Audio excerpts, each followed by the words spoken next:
President Trump might have ticked many of his promises off of his first-year agenda, but 2018 will likely prove to be a much more difficult political landscape to navigate as the midterm elections approach. Mr. Trump celebrated the massive tax overhaul package that Republicans pushed to Congress last week.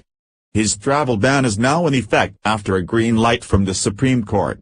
And the president spent his first year reversing numerous Obama-era policies. Next year, however, even with a unified GOP government, it won't necessarily be a walk in the park. Lawmakers will largely be focused on their re-election efforts, which will make passing certain legislation even trickier. The president faces a number of legislative challenges next year and could potentially face more revelations that come out of the federal investigation into Russian meddling in the 2016 election, led by special counsel Robert Mueller, or the congressional probes. 2018 midterm election years are almost always tough for the sitting president.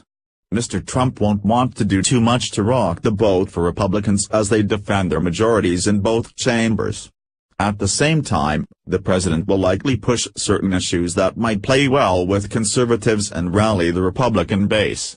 Government spending. Because Congress punted on passing new government funding several times this fall, lawmakers will have to revisit the issue in January. Lawmakers still haven't struck a deal to lift spending ceilings put in place by the 2011 Budget Control Act. Such an agreement will be key to the government-wide spending package that would fund the government through the rest of the fiscal year, which ends September 30th. These issues will be difficult for Mr. Trump to navigate, as Democrats have considerable leverage in these negotiations. Low approval rating. President Trump has one of the lowest approval ratings of his presidency, standing at 35%, according to Gallup, and has been battling a fairly low approval rating for months. This may not bode well for Republicans come November, and especially for the president as he continues to carry out his agenda.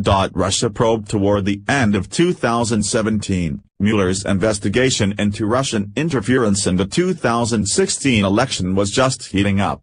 Mr. Trump's former national security advisor, Michael Flynn, pleaded guilty to one count of lying to the FBI. The president's former 2016 campaign chairman Paul Manafort and Rick Gates, Manafort's former business associate, were indicted by a federal grand jury in the investigation into Russian meddling in the U.S. election in October. And another Trump campaign aide, George Papadopoulos, pleaded guilty to making false statements to the FBI. There has long been speculation that the president would try to get rid of Mueller, who was appointed by Deputy Attorney General Rod Rosenstein after Mr. Trump fired James Comey as FBI director. Rosenstein, however, would be responsible for firing Mueller, and he recently said that he has seen no good cause to terminate him. Immigration. Congress has not approved funding for the president's proposed border wall with Mexico, making immigration a particularly hard issue to deal with next year. On one hand, Mr. Trump will want to project that he is taking a hard line on illegal immigrants and is carrying out his promises. On the other hand, Republicans would likely have to swallow a government shutdown if they want to attempt to get funding approved. A government shutdown under Republican control in an election year would likely give their party a black mark. Healthcare. Congress eliminated Obamacare's individual mandate in the GOP tax measure, but lawmakers didn't tear down the law altogether.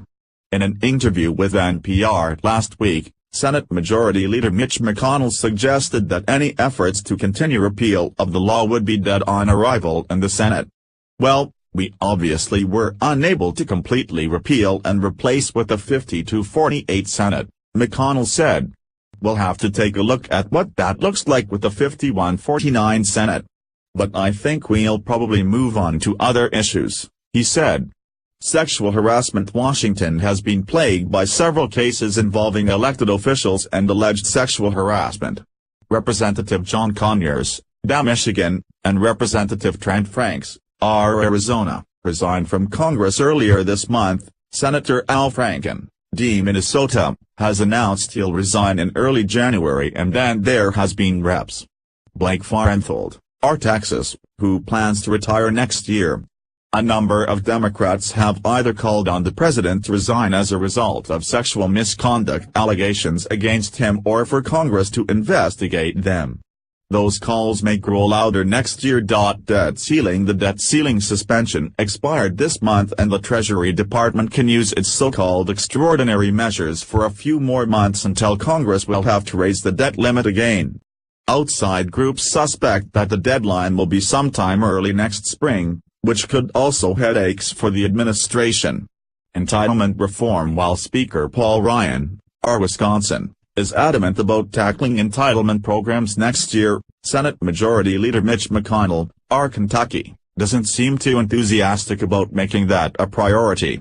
McConnell said at his year-end press conference Friday that his only observation about entitlement reform is the only time we've been able to do that has been on a bipartisan basis, and it was a long time ago under President Reagan and Speaker Tip O'Neill. The sensitivity of entitlements is such that you almost have to have a bipartisan agreement in order to achieve a result, he said.